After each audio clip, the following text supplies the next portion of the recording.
I just want to say, everyone, thank you first and welcome to another night of Suds Science. If you don't know me, my name is Jason Hill. I am the host and coordinator of this series, and I'm a quantitative ecologist and conservation biologist at the Vermont Center for Eco Studies here in Vermont.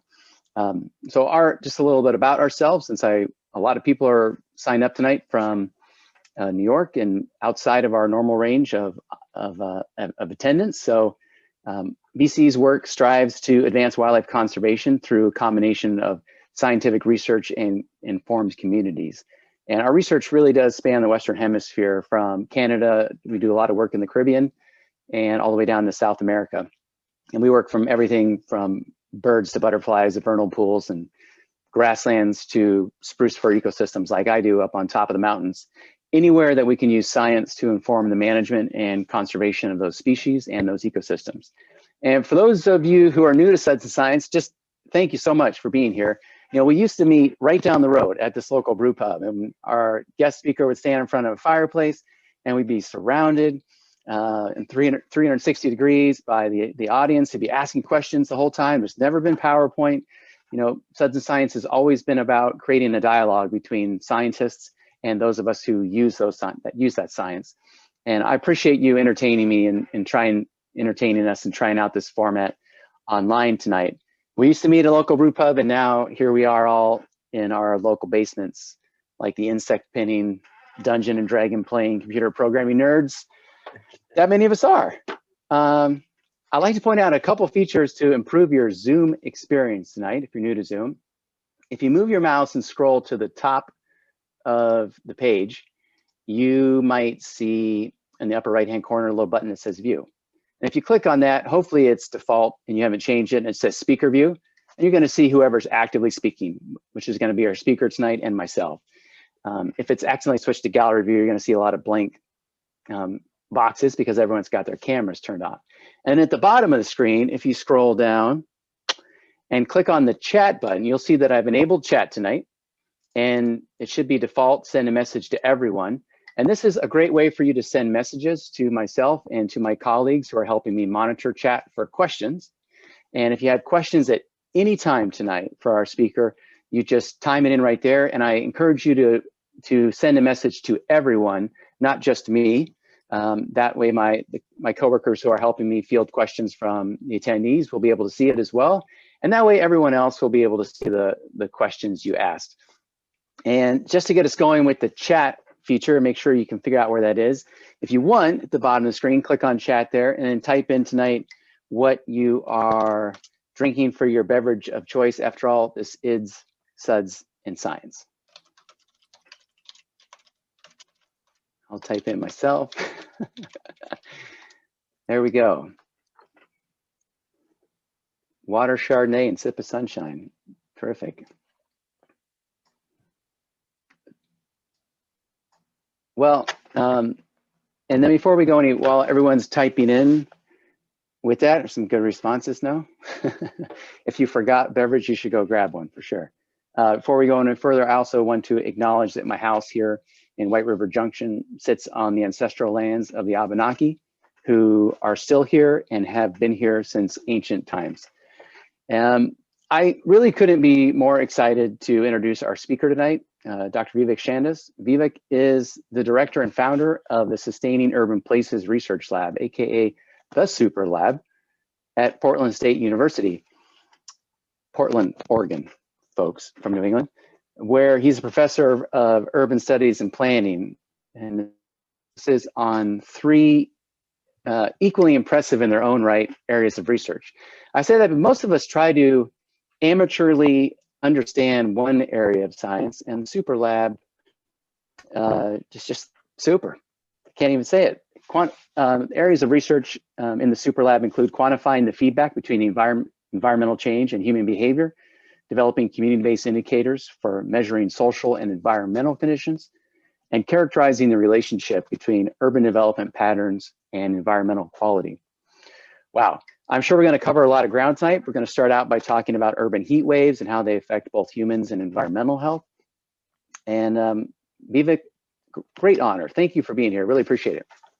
Thanks, Jason. This is great. I'm glad we've been able to work out a time for us to gathered. I've been learning a lot about Vermont lately. I've been in touch with several folks at the state offices about all kinds of things climate related.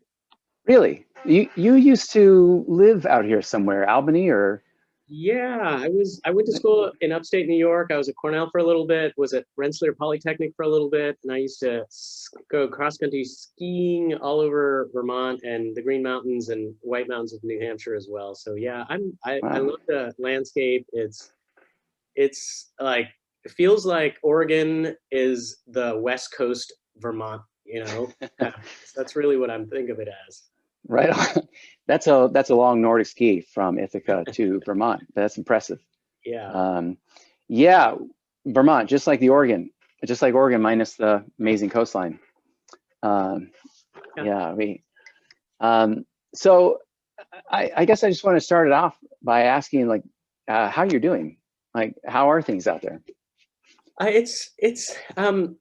Wildfire has been on the mind for a lot of people lately. So it's really, I'm thinking a lot about these days, just thinking about what we're seeing with the pandemic and the parallels between the pandemic and climate change. So I'm doing okay. I'm trying to really bring what I was telling my partner earlier in the week, was just this idea of how to think about everything we experience as an opportunity to be learning something, and I get sucked into things so deeply sometimes that it's hard to kind of dig out of them, and to really think about what are we learning in this process. And pandemic has been really, especially now that we're starting to get some really consistent data, it's been very telling as to parallels between the pandemic response and what we might need for various issues around climate. Wow. Yeah, I'm glad that we have people who are flying at the 30,000 foot level like yourself, who are able to lift their head up. My father used to say to me, you never really fail unless you fail to learn something. And I think that's tough in moments like COVID to, it's all hands on deck, just let's get through today, through tomorrow. But I'm glad there are people thinking, more strategically and hierarchical about how we can learn from this. So that's great. Well, I would be remiss if I didn't say, I also am a person of extraordinary privilege. Like, I have a job, I have, shelter, I have income that I can buy food with, and that I have health and family. So, I mean, it's like I am trying to pay all this forward in whatever way I can. That's definitely something that my father and mother more recently would say quite a bit. Right on. Starting out our conversation tonight, and again, if folks, you have questions and you want to chip in anytime, feel free to do so, and I'll try to organically weave that in as if I'm smart as you are, and I just fluidly came up with that question.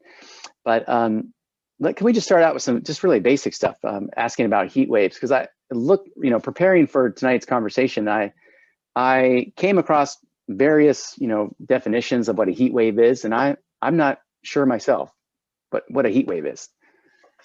Yeah, you're not the only one. It's a debated topic. Actually, you'd be surprised, like, not only the definition of a heat wave, but also the measurement of heat. I mean, we've been checking our temperature since we were kids, and you'd think that, we would have a good idea if it's above 98.6 Fahrenheit or 37 Celsius, we would have a fever, and that would be a bad thing, and therefore we know what bad is. But a heat wave is it's still debated a lot. It's some characterize it as kind of a threshold temperature when we have a heat warning that's issued by local, state, or by state agencies or even local authorities. Others are thinking about the long-term effects, like if it's 90 degrees Fahrenheit for several days, that has a potential effect, maybe more so than a 95-degree day that's just, or a 100-degree day that's just one-off kind of a thing. And so this is a topic of continuing debate, and we don't have one, just like the topic of sustainability or term of sustainability or resilience, we don't have just one thing that defines those complex terms. And similarly with heat waves, it's an ongoing discussion, though I have a few favorites myself, and I'm happy to talk about. I'm going to guess your favorite is not meteorological based, but is more direct measure of human health or danger to human health.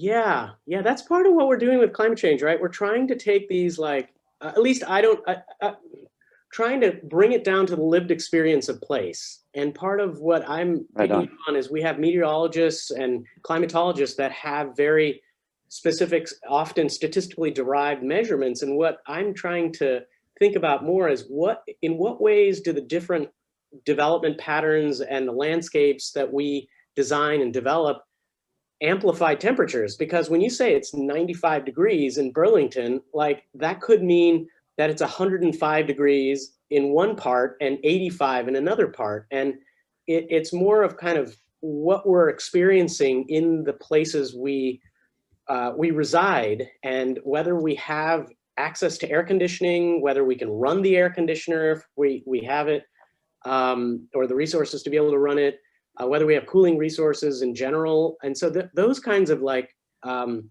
dimensions of accessibility to being able to stay cool really drives a lot of what the health impacts are from heat waves. And so, yeah, the heat wave for me is it's sure about temperature, and we could think about thresholds, but at the same time, it's also about what is going to trigger community health impacts, and in some ways, infrastructure impacts as well. You know, I've done, used to do bird research on airport runways, in between the airport runways. And there's a lot of weather stations and a lot of weather centers at airfields. Yeah. You just got me thinking there about, you know, how we measure temperature for a city and what the forecast is, and you know, where, you know, those locations might be biased towards maybe away from urban areas of dense urban housing, concrete structures, and more towards open areas, or. Yeah, by and large, I mean, what we're finding is the reading you get on like the Weather Channel, or what you get as a pretty typical read of the temperature for your city, as you get that kind of monolithic number often at a particular time. It's like, yeah, that's a good one. Could consider it an average for the area, or one could even consider it maybe somewhat skewed to the left or skewed to the right of the graph of temperature in your region. Um, though, as we're starting to understand more and more, it's not quite as uniform as that, and it really varies quite a bit. But airports are kind of the go-to place for getting temperature measurements across most parts of the world. Though I will note that the Environmental Protection Agency, various other federal agencies have a set of local, often air quality monitors and other kinds of atmospheric measurements that are taken, including relative humidity and temperature, though those are often very few in terms of what we call synoptic measurements that are made in different parts, often only 3 to 5 parts of a relatively large metro region. So it's not really kind of the granular description of temperature across an urban environment that one might think would be easily available. Mm-hmm. Yeah. You know, I do a bit of research with modeling species distributions and long-term climate change. And I find myself constantly explaining like differences between weather and climate. I'm wondering about the relationship between heat waves and climate change and what that relationship looks like. Yeah, there's more. It's not my area specifically, because this gets into a whole set of kind of deeper global climate models that a lot of my colleagues at Caltech and NYU and other places that I know work on. Though, I mean, it goes without saying that you're trapping more radiation in the atmosphere, greenhouse gas effect. One can start to imagine that the amount of heat that's trapped in has been going up. I think Vermont's temperature, I was just doing a little bit of research before this on the state and the region, and you know, in the last century, it's gone up about 2 degrees on average. And so overall, kind of the measurements, empirical measurements, as well as the modeled measurements, have kind of a background effect that are increasing over time. But you know, the weather jumps up and down and goes very each year. The number of days above 90, for example, is something meteorologists look at very commonly, and that goes up and down across the years depending on all kinds of things. But in terms of heat waves, there's some really interesting papers that are coming out in terms of the temperatures in the Atlantic Ocean and the frequency of heat waves that hit, for example, the mid-Atlantic and even New England to a certain degree. And so you can say that when the ocean temperatures and are X, that 60 days later, we're seeing a heat wave. It's almost predictive heat wave. And we've seen those increase in frequency, and we're definitely seeing more and more heat waves. And there's some really cool graphics that are coming out now of showing over the last, 50 years, each calendar day, how hot has it been? And you see it kind of getting more and more red as you get closer and closer to present day. So I think that trend that at least in current estimations, that trend is going to increase. And not only is the overall background temperature going up, but we're also seeing the frequency, of course, and the magnitude of those heat waves increase. And so that's where we're really trying to deepen our understanding, taking those global models and trying to say, what does that mean for a local region? And NOAA has been, I think, some of the forefront research on this. National Oceanic Atmospheric Administration.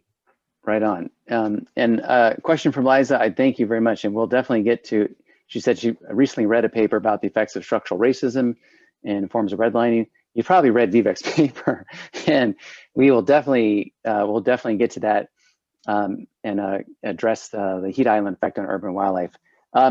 Along those lines, though, and I just curious. A lot of us here in Vermont are well aware of model forecast effects of climate change on invasive insect outbreaks and potential loss of a lot of our charismatic megafauna, like potentially moose, potentially other animals here, and thinking about heat waves and pushing animals to their stress point and beyond. Can you comment on, what are the effects of, short-term heat waves on wildlife populations or on, ecosystems? Yeah, it's not my direct. Right.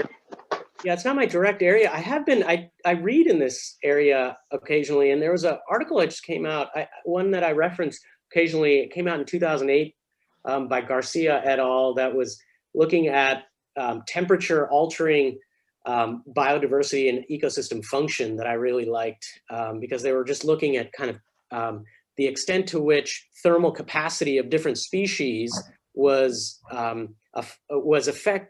thermal capacity of different species and the extent to which a changing climate regime would really mean that these species either migrate or die off, and the implications on broad scale biodiversity. And it really piqued my interest because, heat, like many other things, it's a byproduct of a lot of things that we do, not only to the landscape, and the species more generally, as you all know far better than I, especially those modeling, kind of metapopulation dynamics and things like that, you would all know better than I, the idea that species are very responsive to these fluctuations, arguably more so than at least Homo sapiens are. And we can just cool ourselves and, find ourselves in going to cooling, not necessarily big oases, but in a sense, similarly, whether in the house or outside. And so the thing about heat, though, we're seeing kind of this migration starting to play out on a larger scale, and that species have been doing for millennia. That's not necessarily new. They've been doing it interannually, but we're also seeing it now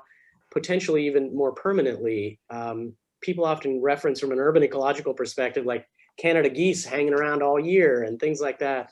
And like those kinds of things are more obvious to the everyday observer, though I think there's some larger migrations afoot that several folks are starting to cue into, and not only models, but I think what's amazing is the empirical evidence is starting to mount around that as well.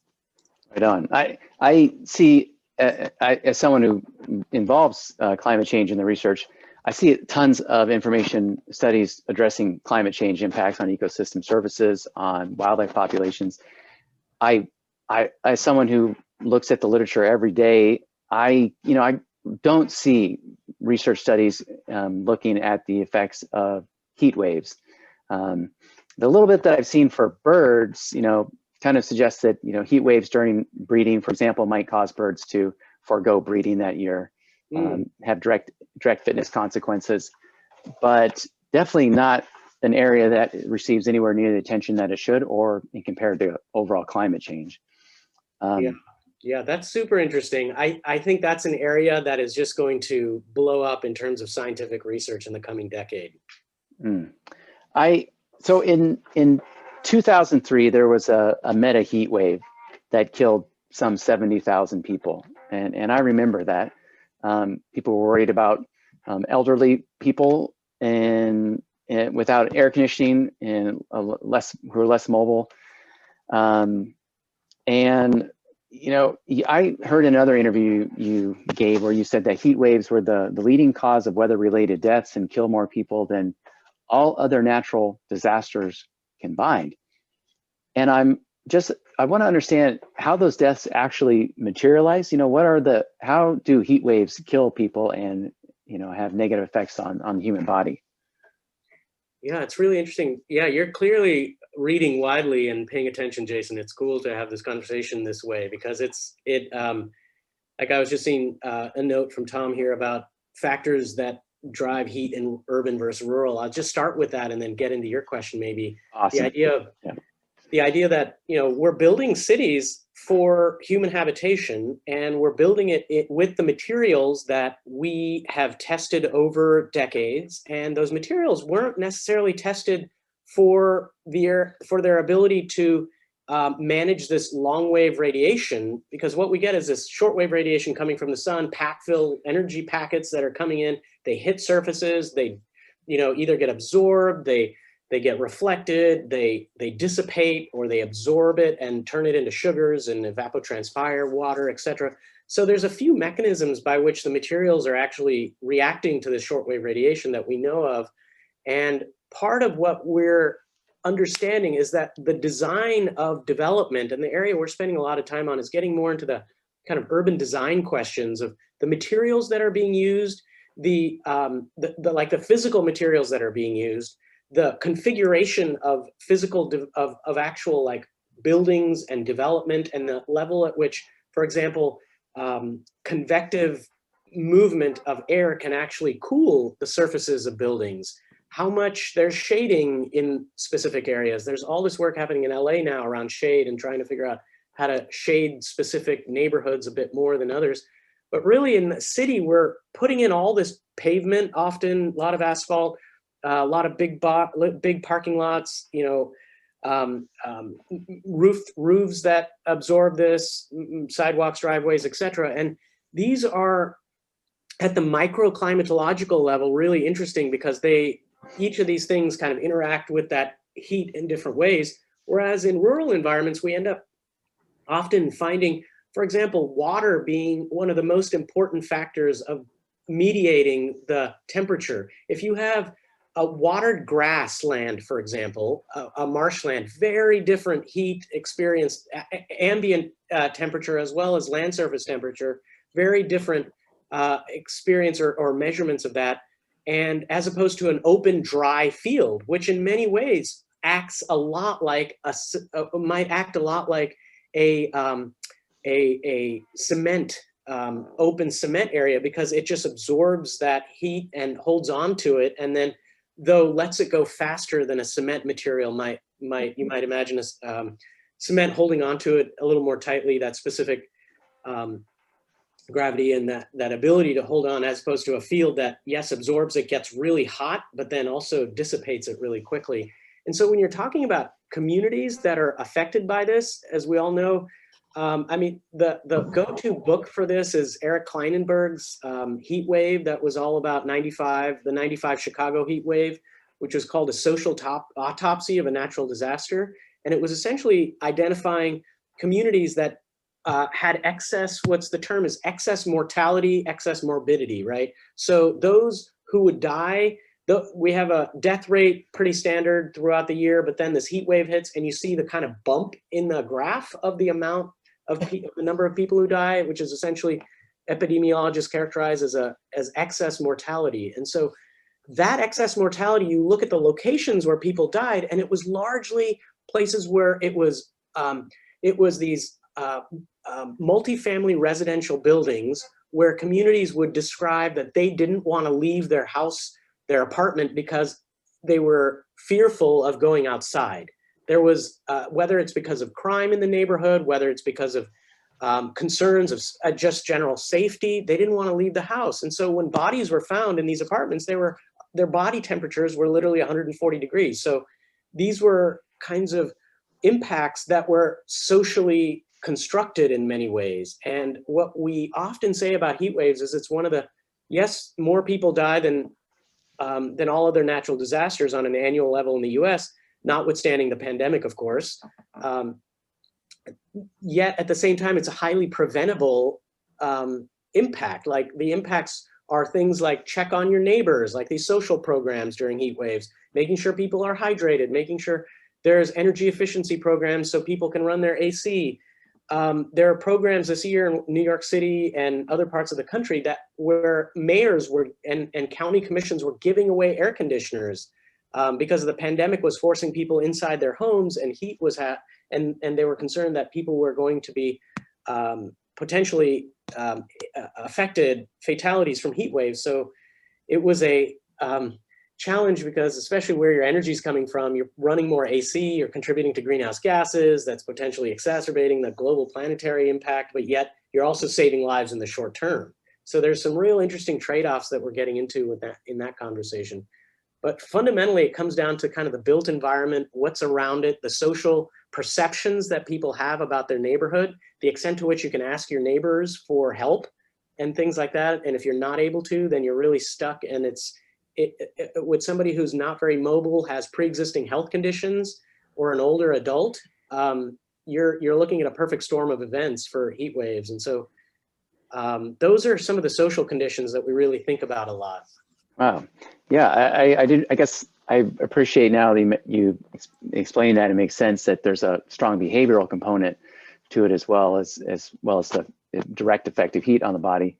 It makes me think that it is a privilege to work inside my climate controlled home. That I know there are lots of people and who when a heat wave would strike, like you'll see on my weather app pop up on my phone, like, oh, it's a bad day for ozone, it's a bad day for heat, try to stay inside, get air conditioning. Okay, for those folks who are working outside, it's a difference between maybe choosing to risk your life and choosing to get a paycheck. Yeah, that's real stuff. And we tried a couple of research studies to go and talk to farmers, talk to roofers, talk to roofing, landscapers. yeah, wow. Boy, they are not comfortable talking to us as researchers about this, because it really comes down to company policy and whether companies would allow for breaks. We tried this in Doha in the Middle East, and we were threatened. And we tried this in California and Sacramento region. We've tried this in Washington County, Oregon, and it's a private industry question that comes up quite a bit, but the data on that are remarkably thin. Wow. Having worked on a roofing crew, I can imagine the dangers to begin with, and with the heat wave, unbelievable. That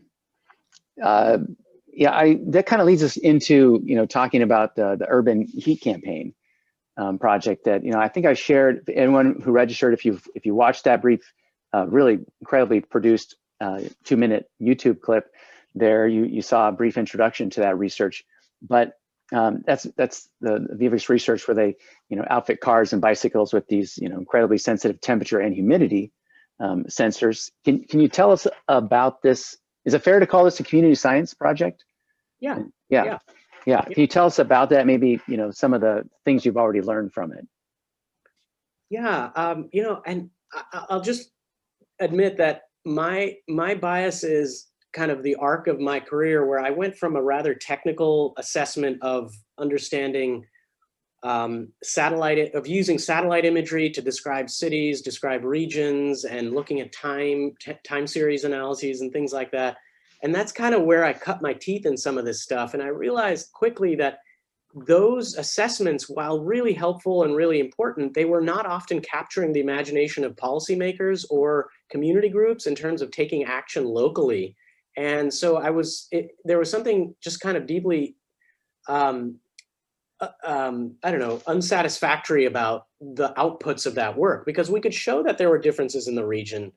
Um, and the idea of engaging communities in this work was always in the back of my mind. And it wasn't until we just started experimenting with some low-cost sensors in doing some of this work that we said, what would it take to actually start engaging communities in their place? And one of our early campaigns, where we were in Richmond, Virginia, working with a Science Museum of Virginia, I remember a student who had participated, who wasn't really interested in climate, wasn't really interested in environment, just was really not so keen on those things, was more interested in their phone.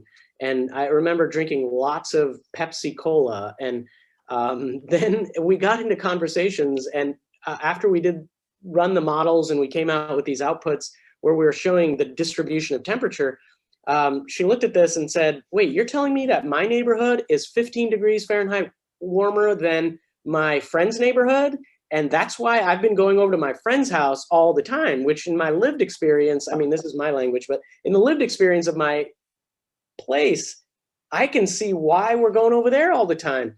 And the moment that happened and she asked the question, why is that the case? She immediately started opening up this question as to what happened in my neighborhood or what happened in my friend's neighborhood that didn't happen in mine. And that opened up another conversation about who makes these decisions about what happens to neighborhoods, who makes the decisions about who gets the green space, who doesn't get the green space, about who gets the building materials that are very porous and allow heat to come into the house, and who gets those sealed buildings and other designs that might prevent heat from coming into the home. And so it opened up a whole set of questions that weren't about climate, weren't about environment, though were about justice. And that's where it really started, at least in my observation, opening up the opportunity for asking questions about what I can do in my community and how I could actually be an agent of change. And so that early experience, those early experiences for me really were the light bulb that basically said, we need to be meeting people. I've kind of known this intuitively and experienced it myself, but meeting people in where they are, what experiences they have of their region, having them describe it on their own, interpret these maps, interpret these outputs on their own, and start asking those questions of why is this the case? And after doing about 15 of these or so, people were asking, like, I'll just maybe just give you a little sidestep to one of the first questions that were posed. Yeah.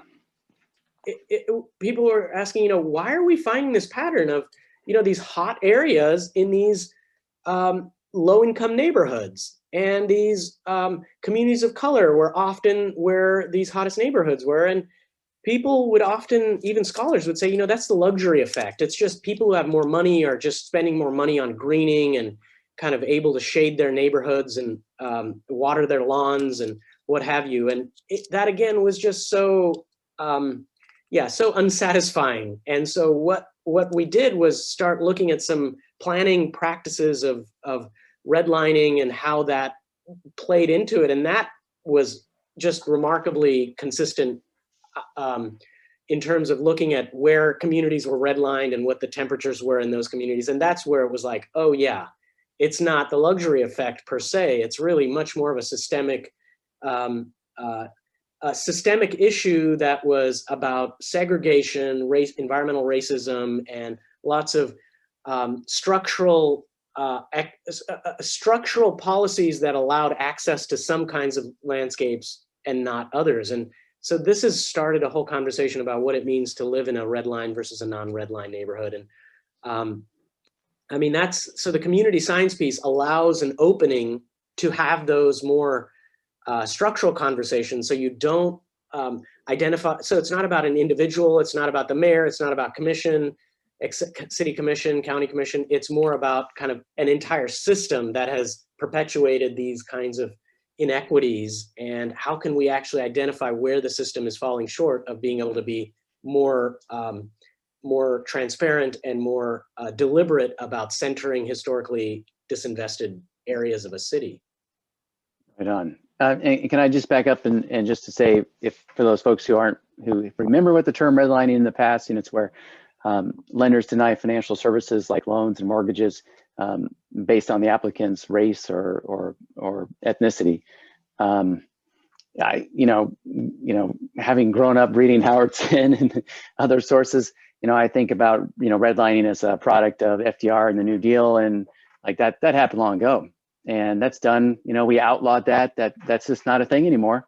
And your research clearly, made me. And of course, as soon as I read some of the results from your work, I thought, well, of course, that is got to be correct. Should we be shocked that areas that have more impervious surfaces, that have more concrete and less canopy coverage of trees, are also those areas that are lower income neighborhoods, and that those effects are still felt to this day? It's just like, duh, it's got to be the case.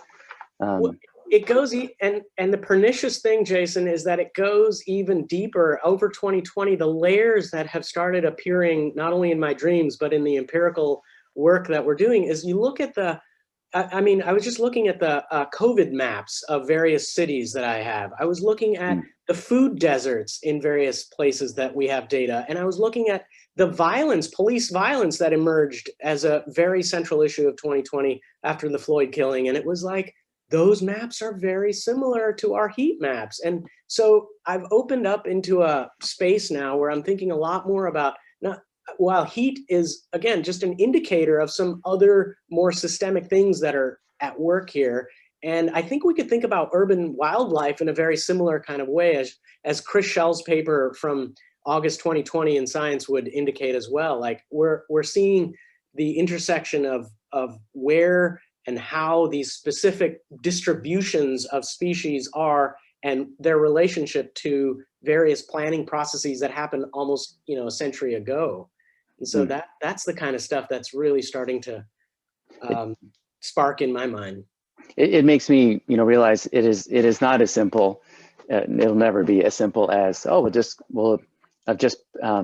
these structural and systemic issues of social injustice and racism that are built into these communities, that it's not going to be as simple as going there and planting trees. It's obviously a much more complex societal issue than that.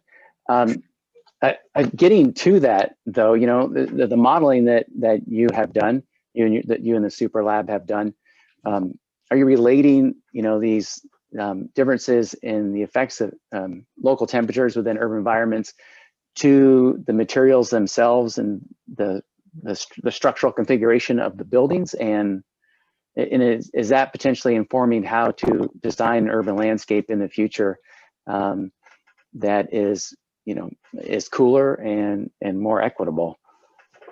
Yeah, right. So, that's the thing. We're seeing, for example, in these disinvested areas, where does the big box store go? Where did 1950s, where did the freeways go? They went in the low-cost neighborhoods, right? And where did the industrial facilities go? They were in the low-cost neighborhoods. And so you see COVID rates go up because people are already, respiratory systems and immune systems are already compromised by living adjacent to polluted parts of a city in a region. And those were where a lot of the industrial facilities, if they were built between the 20s, 30s, and 70s, you're really seeing that play out. And so what materials were used? Those were the materials that amplify the temperatures.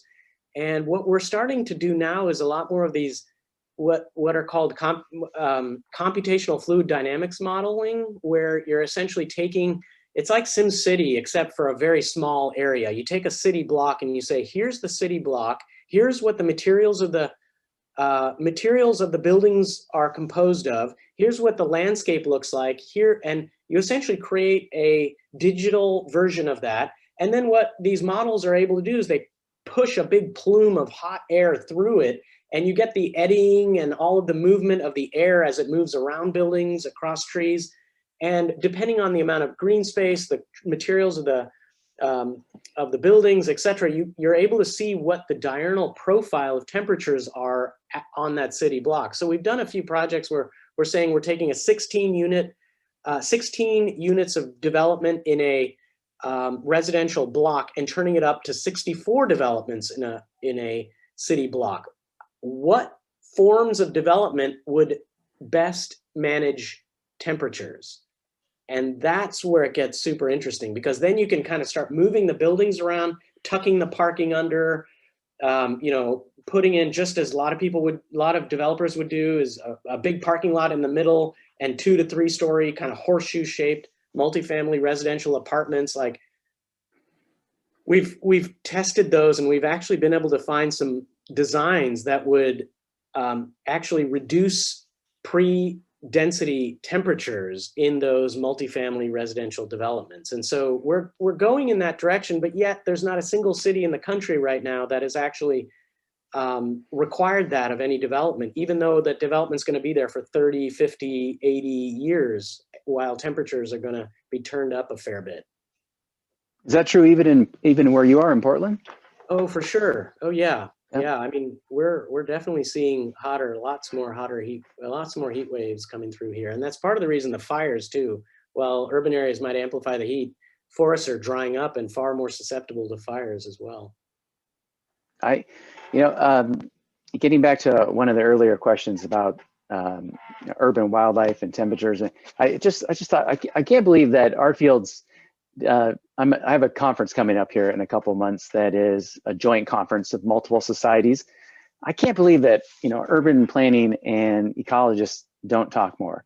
There are so many things that you've hit on that besides our shared compassion and desire to seek environmental justice for everyone living in urban areas, but also the parallels between wanting a more habitable landscape for people and for wildlife. Providing green spaces benefits people within urban areas. Providing green spaces within city environments benefits wildlife populations that that breed in those areas, that winter in them, that migrate through them. We have so many parallels here. I'm just really surprised that we don't have more, channels of communication between our science fields.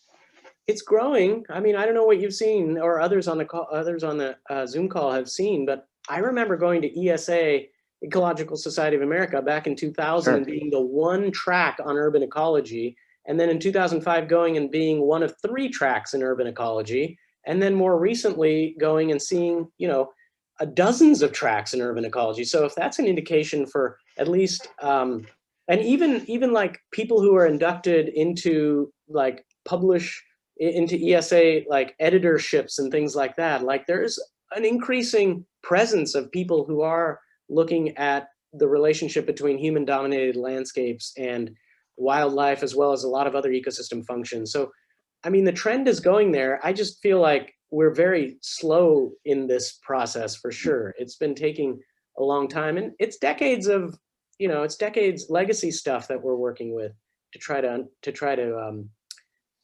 address some of those. Yeah. I remember as a grad student, I certainly don't remember that we had population ecology classes that I took as a master's and PhD student, landscape ecology, biogeography. There was not an urban ecology class for me to take. I have a lot more thoughts on that, but yeah. So it's good to it's encouraging to hear that we're moving in the right direction.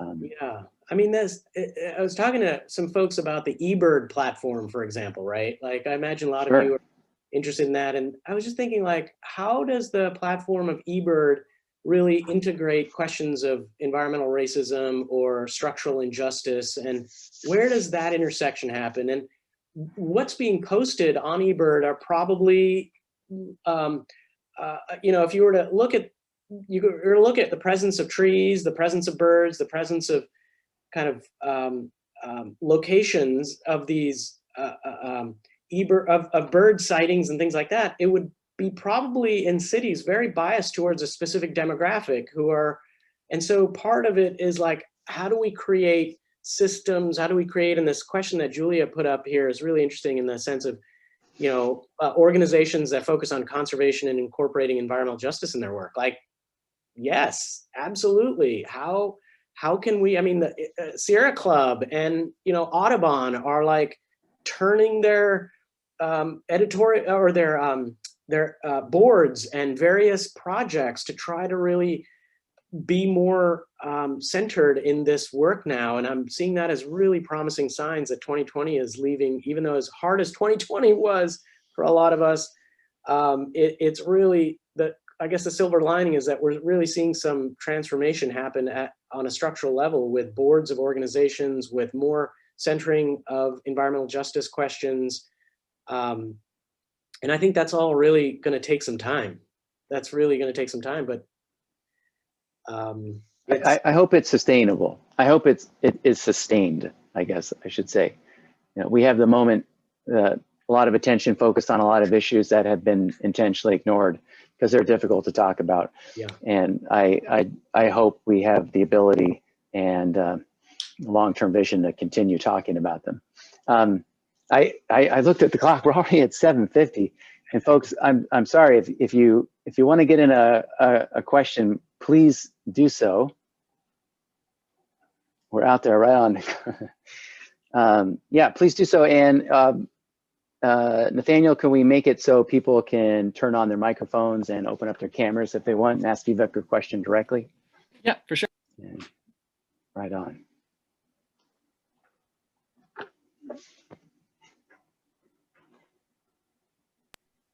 All right, so if anyone wants to ask Vivek a question directly, you're now able to unmute yourselves.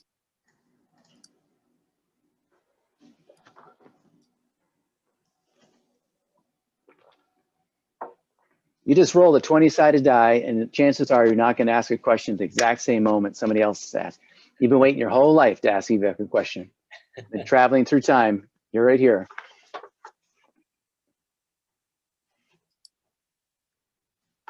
I have a bunch of questions for you all, though. I know that. It's not coming this way. I always have a bag full of questions I like to run around with.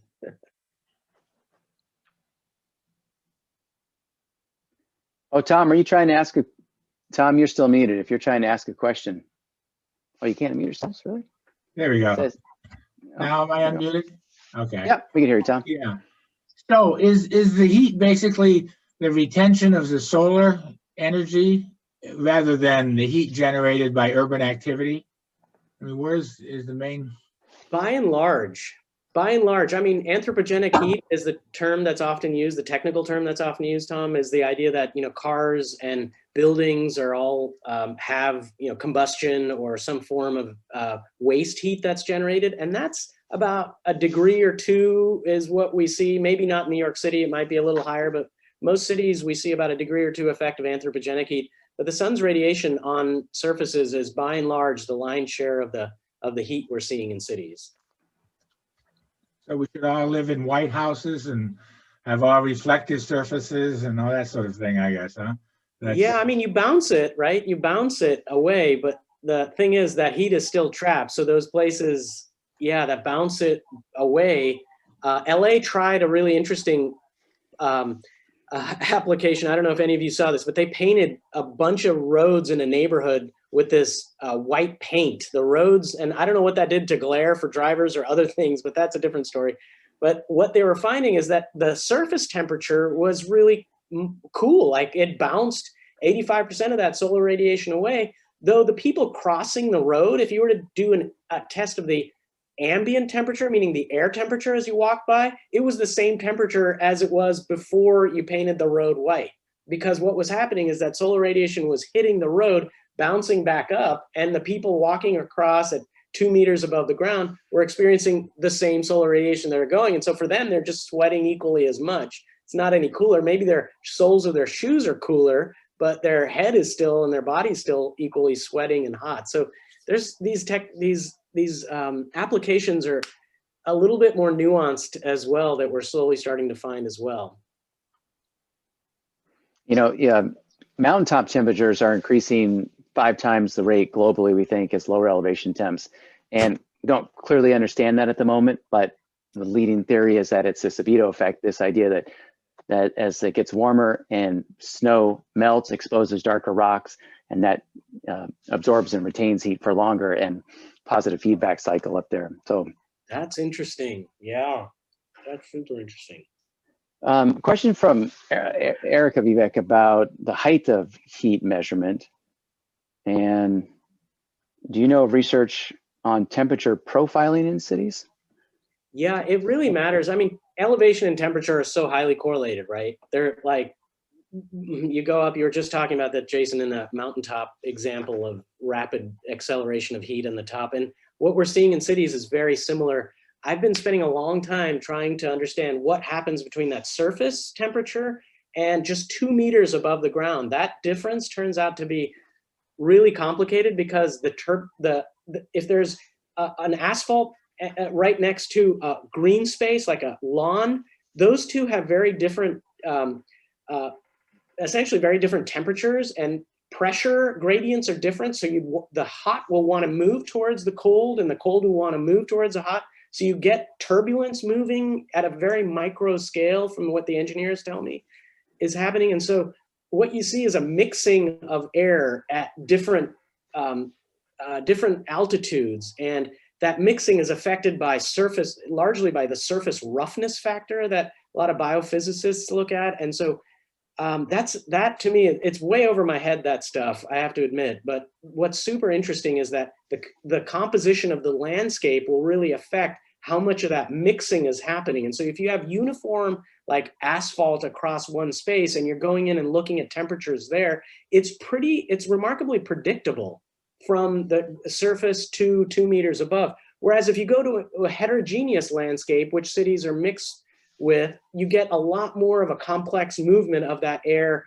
because of that pressure gradients that are generated at the local level. But again, way over my head. I would love to have some biophysicists help me think through that, who I work with occasionally, but it's mostly hard for me to understand. And then you get above the buildings and you get into the canopy layer and then the boundary layer dynamics that are even higher up. So there's some really interesting folks working on global models that are trying to do that, but nothing has penetrated down to the urban 2 meter above the ground level to think about wind dynamics there that I've been able to see. Liza and Brendan, did you have a question you said earlier?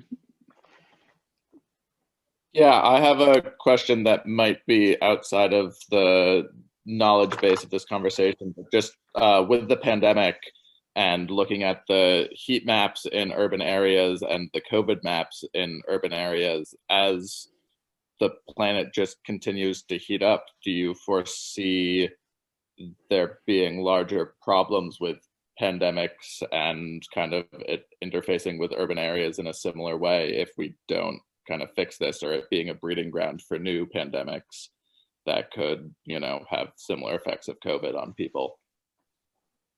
Yeah, that may be outside, but the origins of the pandemic, we know, it's what you all study, like human nature interactions, and specifically in relation to, the things that I've seen is cities growing and going into hinterlands a lot more, particularly in rapidly urbanizing parts of the world. And so as you get people going further and further into what used to be non-human dominated landscapes and largely, changing development, the idea would be, or at least the concern would be, and some folks out of Hawaii are doing some really interesting work on this in Southeast Asia, where they're looking at kind of as urban areas encroach into jungle, forest, other kinds of landscapes, that likelihood of human-animal interaction increases. And as we know, like SARS COVID CoV-2 has been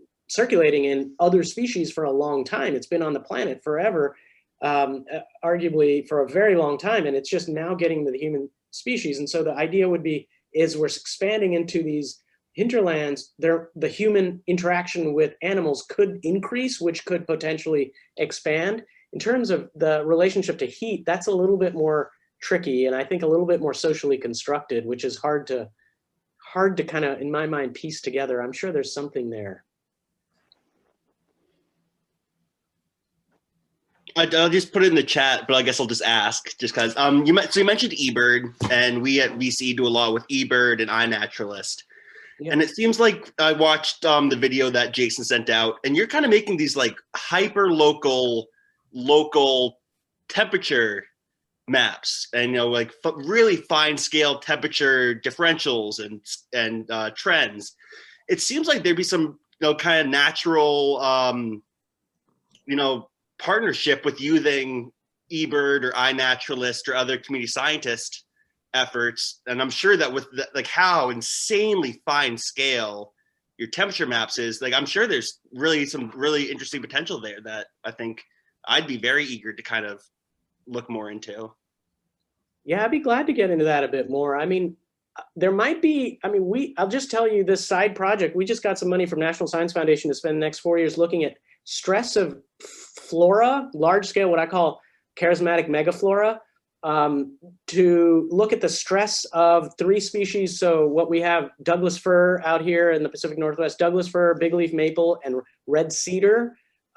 These species we're seeing, like the cities are providing us a natural laboratory in some ways, where if we have these fine scale measurements of temperature, we know in an area where a red cedar that's 85 years old, 112 feet tall, in a hot part of a city, whereas the same tree, 85 years old, 112 feet tall, in a rural, not so hot part of the region, we're seeing completely different vulnerability curves on these. And the same tree, you would think well established at that age, we're seeing very different functional type effects. And I imagine the same thing is playing out potentially with urban wildlife as well, but we have just barely scratched the surface on that. Love to dig into that a bit more. Yeah, I was kind of thinking, like, if you took bird sightings, which are obviously going to be heavily biased depending on where you are in the city, and kind of comparing them to the level of heat, the heat index, or kind of layering up and just kind of seeing, like, do some birds like it hotter, or do some avoid those hot, just kind of random like patterns and stuff like that. I think would be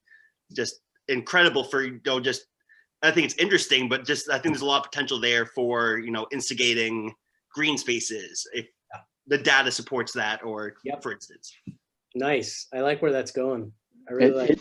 It makes me think, in evasion ecology, population and modeling dynamics, we often think of urban areas as being hubs for the introduction of new invasive species, because what I was taught was because, well, there's so much traffic volume and they're transportation hubs, and so you're rolling the die and you just have greater probability of one of those events being successful and colonizing. And those heat maps, and Kevin's question makes me think, yeah, but it's warmer there. In some parts of the city, you said it could be 20 degrees warmer in other parts of the city, aka similar to the climate that species has evolved with. And I wonder about the possibility for invasion dynamics actually be driven by localized temperature more than vehicle count. I think so. Something that really got me interested was I believe in the video you mentioned that for the temperature surveys, you do one in the morning, one in the afternoon, and one in the evening. You do 3 days.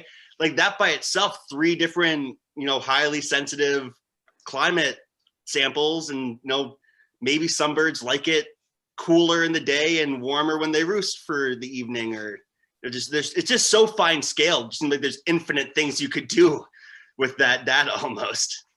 Yeah, we actually took that. We take sometimes even midnight and even 2 a.m. So it's morning, afternoon, evening. And we've done some 2 a.m. like campaigns, and it's been really interesting because you can see which areas cool down in the middle and which areas don't cool down in the middle of the night. And by the time the sun comes back up again, it reheats. And so it'd be really interesting, especially if you have some kind of nesting behavior of specific birds. Like, are they selecting nests in areas that are warmer, cooler? I mean, there's some super interesting questions there that I think we haven't even come close to, because we don't have the data to kind of start asking those questions. You're saying that, go do some owl surveys, and maybe the owls prefer cold evenings and warm days, or whatever. It just, oh man, there's so much opportunity there. I love it. Yeah. Thank you, Kevin, for that question. In regards to Julie's question about green rooftops, makes me also wonder, is it as simple as, is there a straight linear benefit from adding green space and trees to urban environments? Does adding a single tree make a measurable effect? Or is there, you know, in wildlife, we often see these relationships, these area sensitivity relationships, where it's not enough to have forest to have some species of warbler. You need 50 acres of forest at least before you even have that species. And then from there, you see a linear relationship, increasing forest, increasing probability of occupancy. What about that for urban areas? Do we need to do something big to move the needle, or does incremental change work? It's kind of like the outcomes you're looking for, right? It's like if we're looking to cool neighborhoods, that's a whole thing. If we're looking to expand biodiversity and deepen that, that's a whole different approach. And I get kind of caught up in this cycle sometimes because part of what we're seeing is cities just being like, it's getting hot, throw a bunch of trees at it.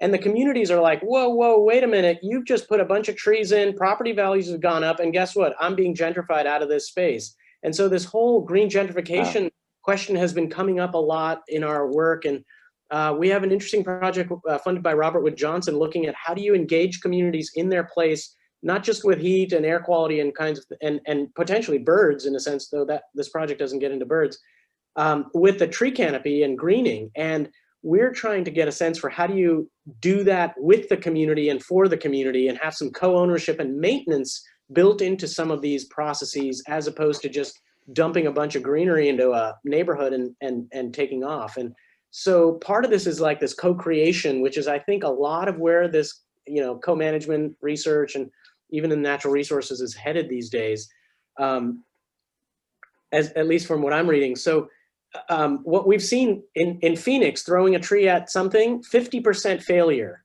right? We have 50%, like I talked to the public works director of Phoenix, and he's saying, I don't like trees because I pay $100,000 and I lose $50,000 of that in trees because they have mortality within a year or two unless we have a crew to go out and take good care of these trees. And that's what we're seeing. Unless there's a real concerted effort, not just a capital to buy the trees and to put them in the ground, which in and of itself is pretty hard in highly sealed up areas, for example, that have been disinvested over decades. But even if you cut out a tree well, 4x6 tree well, and you drop a tree in there, like the surrounding area is blistering hot, and that tree would likely have some challenges. And so there's a different model that we're really trying to uncover and develop here around what does it take to bring trees into a neighborhood, not necessarily partly for cooling, though trying to think about how do you engage the community in that process, because that tree could help think more generally about what other strategies of cooling do you have, because a tree by itself may not reduce the temperatures, but by 0.1 or 2 degrees. So yeah, I mean, the cooling effect of trees, it's a big one. It's a big question, not that it's really that big of an effect that we're necessarily seeing. Mm-hmm. I recognize we're after 8 o'clock, folks, and I will not be offended if you silently sneak out the Zoom back door, whatever the equivalent it is. And but if you have a few more minutes, Vivek, is that okay? Or you? Yeah. And maybe if there's a couple more questions, I know we had some questions that were proposed earlier and people registered about planting native trees versus, in reference to Pete Kirby Miller's comment there about female ginkgo biloba trees in cities. And I think you might just address that the challenges for some of our native species of living in a concrete well are high. To plant a sugar maple in there, for example. Let's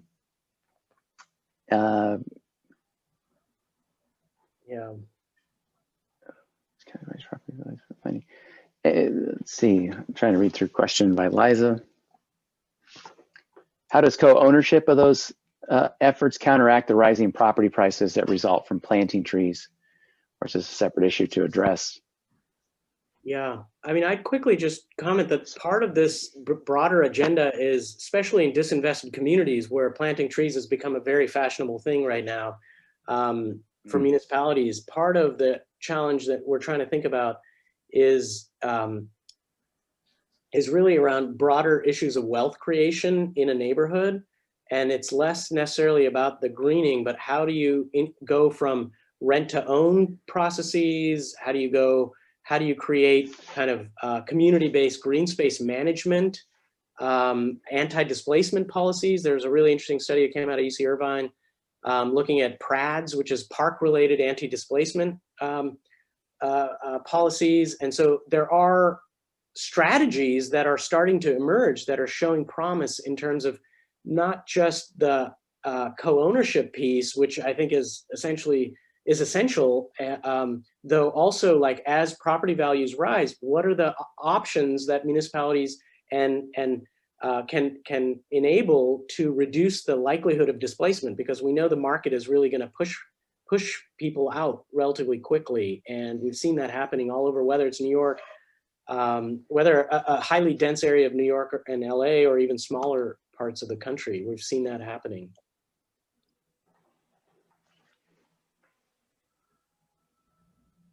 Question about, Kevin, and I think you talked about this, but do you use community scientists and volunteers? And is there an effort to include those communities, those red line communities, in some of this community science work?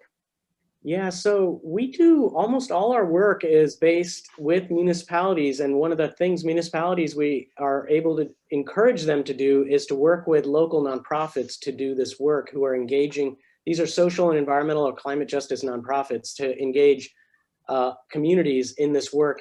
One of the key pieces of this is remunerating. I mean, we call them volunteers, and they are volunteers, and we provide trainings and all of that, but there is a whole piece of remunerating volunteers. And that's where we go to foundations and other folks to try to ask for money to bring it back into the community. Because without that, and asking people to do free work to collect data, I think is old school. And we really need to move into the next generation of this work of getting people, especially environmental justice communities, as it's often called these days, to be remunerated and paid for hourly time. And so we usually set aside about, one volunteer would spend about 5 to 6 hours with us, and we usually put in between $25 to $30 an hour for that volunteer to participate. And so it really gives an incentive for communities to participate in this work. And I was amazed, even during the pandemic, people were super into this.